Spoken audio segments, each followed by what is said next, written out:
Hello everyone and welcome back to Dirty 20s D&D. My name is Kieran and as you can see, our party is taking the week off. But they forgot to take me with them. So I guess it's only fair that I invite you to take a look behind my screen and see kind of how I go about DMing for this, always off the walls campaign. Okay, so this chaos could actually be much worse, but this is what it looks like during a live stream. Up there you've got my two main screens. The left one has got our Discord call / the stream broadcast for monitoring purposes, and the other has our tabletop session. The tabletop session is how we kind of do the combats and organize where minis are in terms of just distancing measurements. Down below are my campaign notes, which we'll get into a lot more later. In between my keyboard there is where I keep my dice tray. I figured I could put it over to the side, but I always liked when I could hear the cast of Critical Role rolling their dice, so I figured I'd extend that to my own game. Speaking of, over on the right there is where I keep my books and my notebook. The stack of books is just the common ones I figured that we might reference in a game. The rest are over on a bookshelf somewhere else in my office, and in that notebook is how I track initiatives, hit points, status conditions. So that's how the desk is organized, but now on to the question you guys probably want me to answer. How do I organize my notes?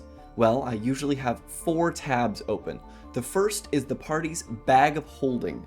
That way I can reference what they have in case they don't have it ready. This is also how I keep track of how much money they have, ammunition, potions, random things that they would stick in here to sell. I need to make sure that I can always keep track of what plans they might be coming up with. Then my untold doc, where the active campaign is played from. This contains the recaps, the locations, the combats, anything that is fully formed and ready to be played goes in there. Then comes the finished doc. Inside of this is everything they've already done, towns they've explored, quests they've finished, anything we likely won't go back to or are done with for good.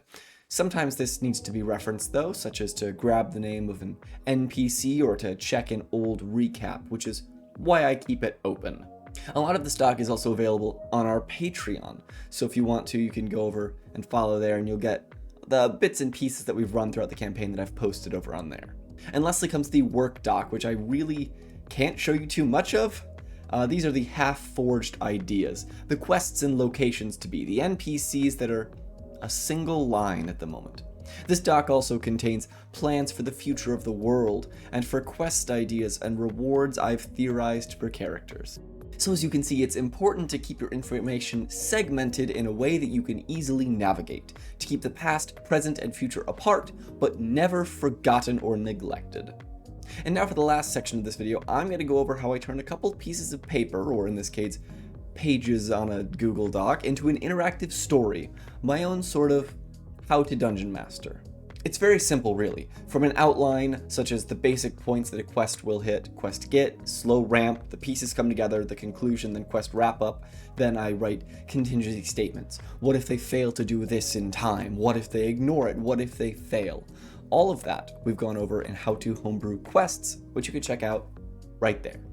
Really, writing a quest outline is like writing a multiple choice book, and running it is like tearing the pages out and having a group of children write their own stories in its place. When it comes time to run it, you'll see that, and if you're ready for it, you'll grow to love it.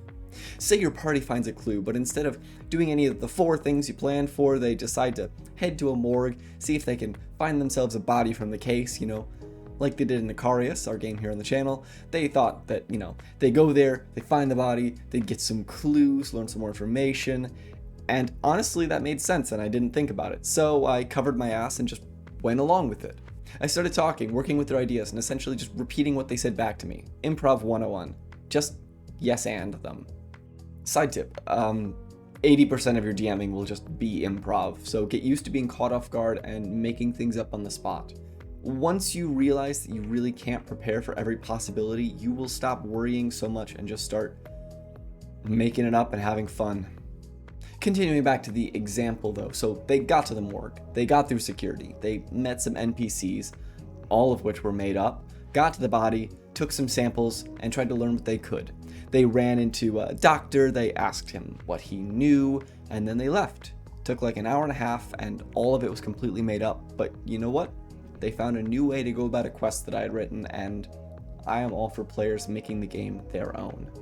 And that's what you're going to have to do. You can plan this grandiose quest, but if your players want to do something else, it's your obligation to build the world to suit them, to allow them to be filled and surrounded with choices that follow them where they want to go, not where you want the story to go. And usually, that's where the best games come from. So how do I DM? I write a plan, an idea for where the larger scope of the game is going to go. I write interesting areas, NPCs, and contingencies. I help my players build unique characters that they will love, and then I let them take the reins. I let them control the path, the narrative, and if they decide that they want to go in a direction that I had never anticipated, well, you know what? I say cool, and I start writing for it. I sit back and I let them take me on a journey. Because really, DMs, it's not your world or your game, it's your entire tables. Without your players having that freedom, you should just write a book. It's everyone's story. It's everyone's adventure, it's everyone's game. I DM not by controlling my table, acting as an overlord. I am just as much a member of the party as everyone else. I write my stories based on what my players clue me in on, and I throw it out and start playing the instant it seems like they no longer want to follow the hints. They just want to do their own thing. But for real though, how to Dungeon Master? Don't have any more than 8 players. Make a dedicated effort not to kill your players. Let them screw around only when it makes sense. Keep combats interesting and engaging, and very importantly, unless they're massively important to the story that everyone wants to tell, keep them less than 2 hours. Don't give the party too much or too little loot. Don't allow party members to get too angry at each other in or out of character, very important. And most importantly, remember, it's a game. And it's your job to act as a sentry against the kind of things that would make it no longer fun. You are the only one who can control if you all enjoy yourselves or if it begins to feel like a job. Once you lose that crucial element, fun. What's even the point anymore? Thank you all for watching, everyone. Remember to like, comment, and subscribe. Also, we have a Patreon. I mentioned that earlier, but maybe consider go and check that out as well. We've got all sorts of social medias, the links and the confusing cryptic messages filling the description below. You can find below. And as always, guys, thank you for watching, and I'll see you in the next video. Bye.